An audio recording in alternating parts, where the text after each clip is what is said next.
Part two, my fiance told me he couldn't move in because he needed to care for his sick aunt. Yesterday, I followed him only to find out the aunt is actually a woman my age who calls him husband, and they have matching tattoos. I didn't sleep that night.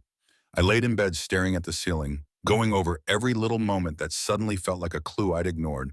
Every time he'd canceled a date, every weekend he left early, the way he flinched when I asked about Aunt Nora, how his stories always sounded just a little too polished. My brain was a film reel on a loop, and I hated how familiar it all started to feel, like I'd lived the lie before but couldn't name it. The next morning he texted me, same as always. "Morning, babe, heading into work soon. Dinner tonight?"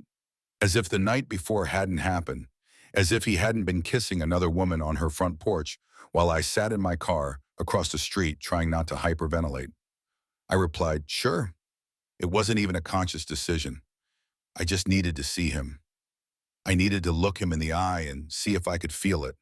The lie, the other life.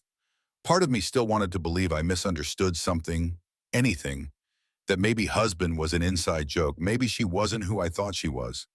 But my gut already knew the truth. I was just waiting for my heart to catch up. He came over around 7, Thai takeout in hand, grinning like always. He even made a dumb joke about how I always order extra spring rolls and never share. He kissed my cheek and told me I smelled good. I was frozen.